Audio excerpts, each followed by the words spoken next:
Hello and welcome to Dark Violet Dreams, where I share my love of books, movies, and other deliciously dark delights. Welcome to part 2 of reading my soft DNFs. What's a soft DNF, you say? A soft DNF is, to me, a book that I set aside to read in the future. And I had 4 books that have been glaring at me from their little corner of my office, and so I decided to read them. Get that done over the summer. And I'm a little over halfway through because I've finished 2 books. You can hear my thoughts on those books and find out what I read by going to part 1 if you're interested. Otherwise, I am a little over halfway through Great Expectations. It's all right. There's characters I don't like. I really like Charles Dickens' writing, but there are no characters that are really grabbing hold of me in the way that I need to really care about what's happening. So we'll see. We'll see what I think by the end. But I have been tabbing bits and pieces since I started reading after picking it up. I was almost halfway through when I set it down for whatever reason. So hopefully it doesn't take too long for me to finish that. The other book that I'd like to finish for this vlog is Insignificant Events in the Life of a Cactus. Now Kat from Kat's Novel Adventures hosted a giveaway, I think like a year ago.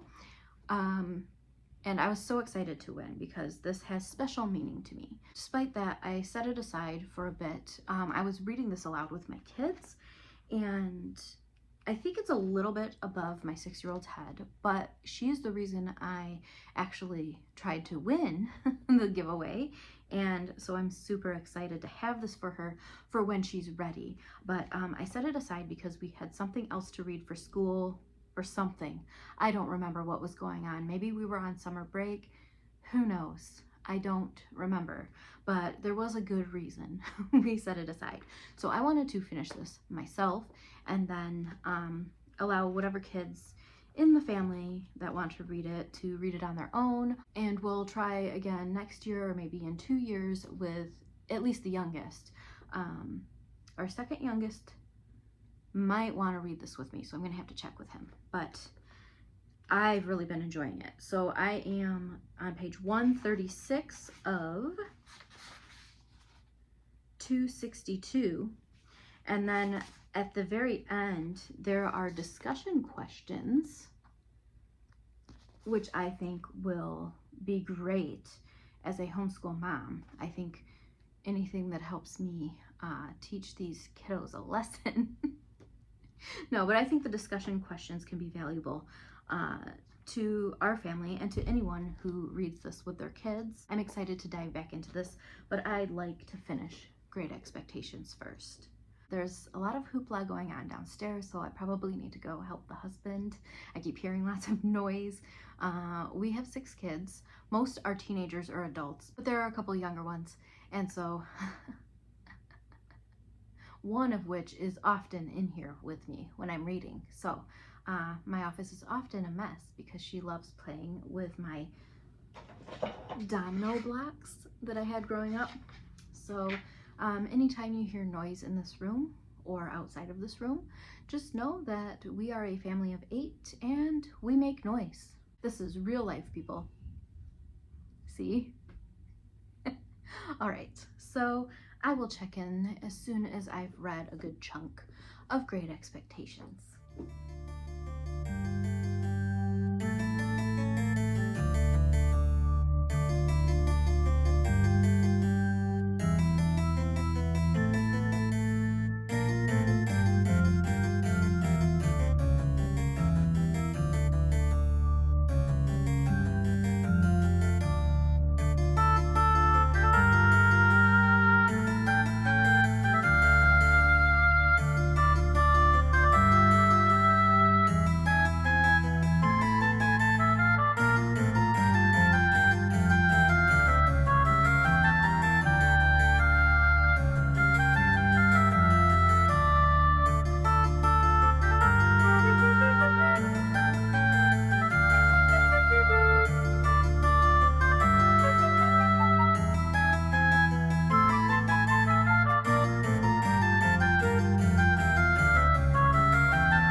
I don't know if I said it here or on Instagram or where I said it, but I recall saying something along the lines of, oh, we're going to have a couple of really easy, laid back weeks until the birthday shenanigans begin. Well, that was a straight up lie. Accidental, of course. But my gosh, I feel like this entire summer we have just been go, go, go between art camp, driver's training. P.S. We have a child with a permit in this household. Super excited for him. He's waited a little longer than he needed to, age-wise, to have this happen, but you know, life. What are you gonna do? Anyway, super proud of him. We got that taken care of today, and I sat outside with the kids for a little bit, and I woke up at like 3 o'clock this morning with a terrible headache. So I was in a bad mood all morning, like all morning. I think the only reason I'm not in a bad mood right now, because I'm still feeling off, just in general, I'm breaking down. It's an introvert thing. Too much socializing all summer. I need peace. I need relaxation. I need quiet. I need alone time. So I am taking that now. But when I read this morning, I was in a mood, and I was not in the mood for this, and it was making me angry. Full honesty, full disclosure, not enjoying this book. I really want to, because I know there are a lot of people that do love this book, but it is slow. It is offering nothing that I want in a book. I have tabbed some things that I found to be beautiful writing, but okay, so like I love a good slow meandering story when it's full of beauty and things that inspire and characters that I can either relate to or really enjoy. So this doesn't have any of that. Pip is whatever, okay? Estella, don't like her. The only scenes that really have made my kind of whole entire being perk up are the ones with, and now I can't think of his name, the escaped convict dude. Without saying too much, because I know there are people out there that have not read this, and I will try my best not to spoil it. The only scenes I enjoy so far are the scenes that involve him. But at the same time, the way he speaks is hard to read. Like, I have to really concentrate. So I have to work harder when he's in the picture, but also it's a lot more interesting. So I'm going to keep going. I feel like I've made it this far. I don't know why I was pushing through it anyway, but we're going to finish this. Even though it feels like homework, we are going to finish Great Expectations. I am just going to power through because I am going to reward myself for reading this with a movie tonight. So a little, lies again, a long story time for you. Okay, so one of my all-time favorite authors, Jillian Dowell, who wrote Hello Dove, my favorite book, posted kind of an aesthetic post having to do with her book. It had space for things like food and nature, animals, movies, music, that sort of thing to go along with her book, to kind of give you a feel for what her book's about, right? So I totally swiped that, and I've seen others do it as well. It's really cool, and it really makes you think. And while I have a hard time sharing even bits and pieces of my writing journey and what my book's about at this point in time, I'm just nervous. I'm a nervous Nelly. I thought, let's go for it. Let's try it. And so I did it. And I didn't have any specific movie in mind when I started writing this book. It all stemmed from a series of dreams I had over a decade ago. Anyway, didn't have any specific songs or movies, anything like that in mind. I actually decided to add in a scene that I was uncomfortable putting in at first, but I feel like it will really add some depth and help the story make sense a little bit more. But I am going way off topic here. So anyway, movie. My reward for tonight. I was so smitten with true crime, the 1995 true crime with Alicia Silverstone and Kevin Dillon back in the day. I first saw it when I was a teenager. We were on vacation, comes back to the introvert thing. I think I was like physically ill from just too much socialization.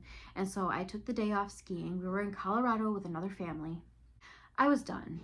I'd had it. I was sunburned. My stomach hurt. I just was mush, right? So this movie was on TV, and so I watched it and loved it. I missed the first however long, but I loved it. And I was on the hunt, and I think I ended up finding, I can't remember if it was the VHS.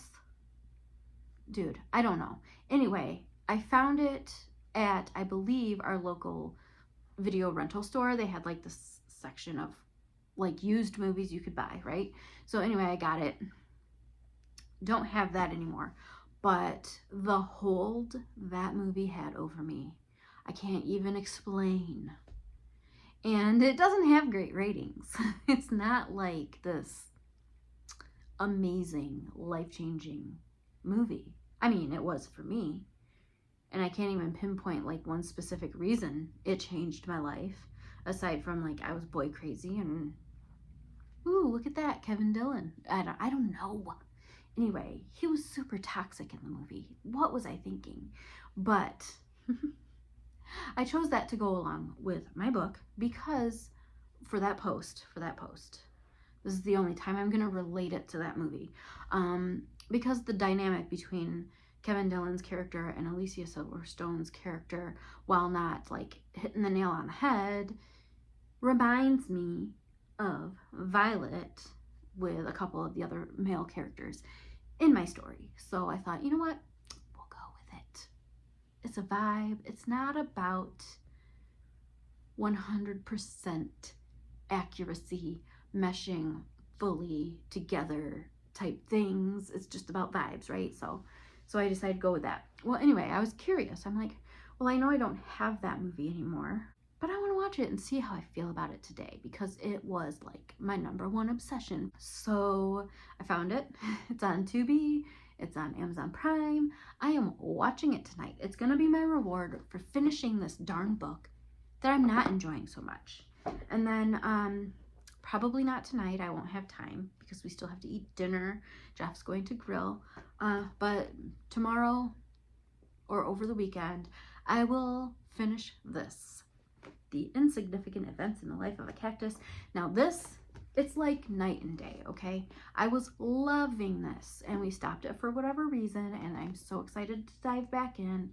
I should have just gone with this before Great Expectations. I should have just decided to do that instead of spinning wheels and letting fate decide because I would have been further along in this little reading my soft DNF journey had I done that.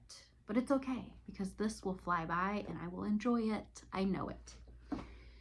So that's what's going on. I am going to finish Great Expectations. I am going to watch true crime. My back is hurting because I'm sitting on the floor. I just spent way too much time printing off the first grade worksheets. I spent way too much time the other night printing off everyone else's worksheets.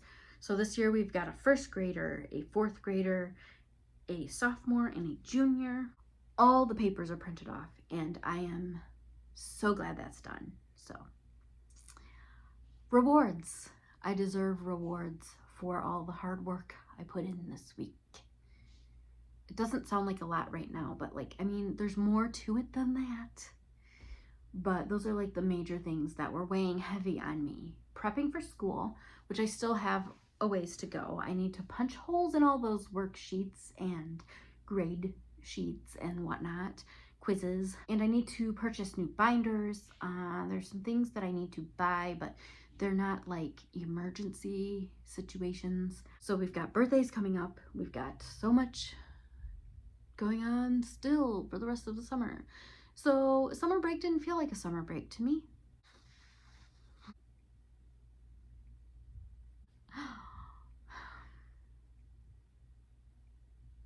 back to reading.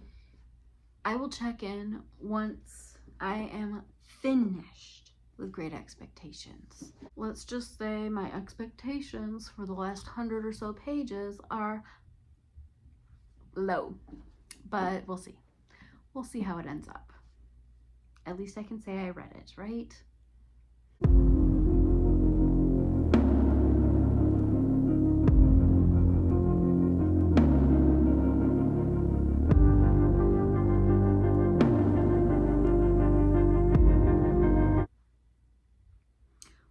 Hold the phone. This book has taken a turn. I have about 75 to 80 pages left, and I am liking the direction this is going. I didn't think I would. I have been ready to give up on this sucker for, well, most of this reading experience. So I am in awe that I am eager to find out what happens next. My gosh, this is exactly why I don't like to fully give up on books, because I could have missed out on this little plot twist that maybe I should have seen coming, but I was so distracted by other things that I didn't. So we're having fun now. We are having fun.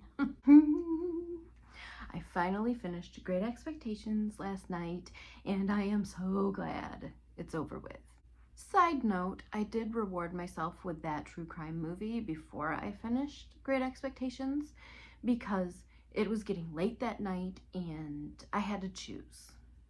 Read Great Expectations or finish off the night on a happy note with a movie that I loved back in the day. So we all know how that turned out. Thoughts on true crime. There are a lot of problematic things in the movie, but I still enjoyed it. There were a lot of little slip-ups here and there. Some that I had noticed, back in the day and just didn't care about. Some that I didn't notice until this time around. So that was interesting. But there were some things that bothered me this time around that didn't back in the day. Now that I have teenage daughters or, underage children, things hit a little differently than they did back then. But overall, I enjoyed watching it, and it's not like a favorite anymore, but young Emily will forever love true crime. Okay, so back to Great Expectations. I enjoyed the last 100 pages or so a lot more than the rest of the book. Things were coming together, things were making a little more sense, but it was still a long, drawn-out process. I feel like it took me forever just to read a handful of pages. I don't know if it's because there's so many words on the page. I don't know if it's because my mind kept wandering. I don't know. But I found myself kind of whisper reading aloud to focus. And so I finished, and not a huge fan of how it ended, but it is what it is. There were some beautiful passages in there. Overall, honestly, I'm kind of glad I survived this whole experience, because it was a lot. I was wiped out when I finished last night. But anyway, I'm not sure how to rate it. I can't fully form any thoughts on this book other than it was a huge challenge, and I'm proud of myself for finishing the book. I know a lot of people would have told me just give up, give up, give up. But reading the ending, and up until the ending, I was like, I really like the direction this is headed. This is interesting. But I didn't like the ending that much. I wanted better for Pip than what he ultimately decided to do, without spoiling. So I don't want to talk about this book anymore. I'm done. Let's put it behind us, okay? So will I read more Charles Dickens in the future? Perhaps. I mean, I've heard great things about other books that he's written, so maybe, but probably not anytime soon. So then I picked up Insignificant Events in the Life of a Cactus. What did I say? I was like halfway through, and finished that this morning, and I loved it. 5 stars. So this is very special to me because I do have a daughter who stands out. She has some facial differences. She has what is called Treacher-Collins syndrome. So we do get some stares out in public. Most people are warm and friendly.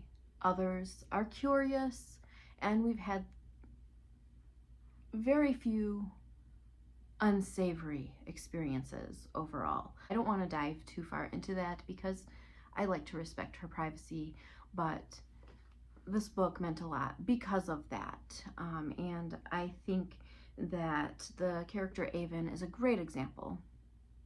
And it shows the struggles as well as the bravery and the determination and all the things that you just really want for your child to come to terms with, and that to find that bravery, to find that resolve, and to really find confidence in themselves. They deserve to feel valued. They deserve to have a place in this world, and I just really appreciated that about this book. But also, on the flip side, Avon was adopted and learned a little more about her past without going into detail because I don't want to spoil this for anybody. But I myself was adopted when I was an infant, so anything having to do with adoption is always close to my heart. And so I may have shed a tear or two for many reasons while reading this book. And I am excited to finish reading it aloud with my son, who is definitely interested, especially after I said, I finished the book. It's really good. So I gave this 5 stars, and I definitely read more from this author. So let me read the back to you because I don't think I did that in this vlog. Avon Green didn't lose her arms in an alligator wrestling match or a wildfire in Tanzania. That's just what she tells people when she gets the looks. The truth is, Avon was born without arms, but at age 13, that hasn't stopped her from doing almost anything. Then her parents take a job running Stagecoach Pass, a rundown Western theme park in Arizona, and Avon has to leave everything she knows behind. Avon struggles to make friends at her new school, where the kids can't seem to see past her missing arms. But her life takes another unexpected turn when she meets Connor, a classmate who also feels isolated because of his own disability. Together, they discover an old storage shed at the park that holds bigger secrets than Avon could ever have imagined. It's hard to solve a mystery, help a friend, and face your fears, but Avon's about to find out what she's capable of and how far from insignificant she is. Heartwarming, heartbreaking. It's light and airy, but also explores some darker themes and some harder themes to really approach, especially with kids who struggle through some differences, some disabilities, and things like that, that make them stand out and give them pause when going out in public, when going to school, or whatever it is that they're going to be doing. So I think it's an important book to read, and I think that it can help to instill some of the confidence that may be lacking in certain kids, or, I mean, even in myself. I have struggled socially a lot in the past few years especially, but I am an introvert. That had just kind of blown up into something bigger ever since certain events back in the 2020 era. But so I really found confidence through this as well, a confidence that I didn't realize I was lacking quite so much until recent times when I had to face my fears with certain situations. So I think it's a great book, highly recommend it. So that is it For this vlog, I have read the 4 books that have been glaring at me from that table in the corner of my office, and I am super happy to be done with those. I am moving on to A Reign of Vipers by Billy Ray Middleton Jr. Super excited for this. He wrote The Nicest Parts of Hell and The Silhouette, and he is one of my favorite authors. He seems to have a knack for all the things in writing, because this is more of a horror, The Silhouette is more of a romance with some darker themes throughout, and A Reign of Vipers is more on the fantasy side of things. So I'm super excited to read that. I will be starting a reading vlog for that book now. So if you're interested in watching that, it will be up at some point. I can't make any promises about when, because I don't know how long it will take me to read this book, but I'm super excited about it. And Billy Ray Middleton Jr.'s writing is absolutely wonderful and right up my alley, unlike certain other authors that I've read in this vlog.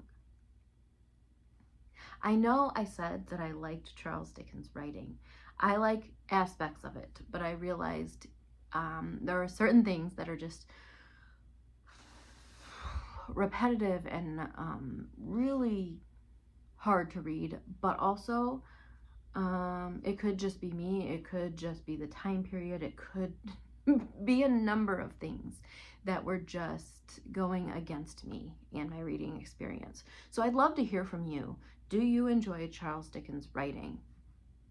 I did love A Christmas Carol, and will probably read that at least every other year at Christmas time. Have you heard of Insignificant Events in the Life of a Cactus? Have you read The Snowman or anything by Joe Nesbo? Do you enjoy those crime thrillers? And are you a fan of Edgar Allan Poe? See, now, like, I loved Edgar Allan Poe's writing. I love it, even though it is from a different time period.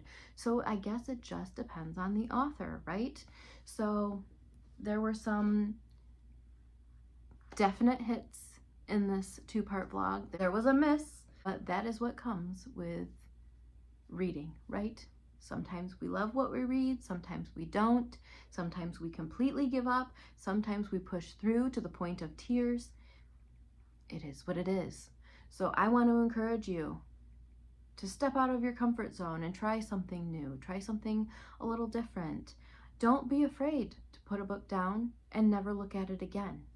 I am not saying that you need to finish a book, but I'm also saying sometimes the reward for pushing through a tough read is worth it. Now, what's my reward for finishing Great Expectations? I can say that I read it. That's about it. There were some great scenes, don't get me wrong. So moving on to A Reign of Vipers. I will see you in the next vlog.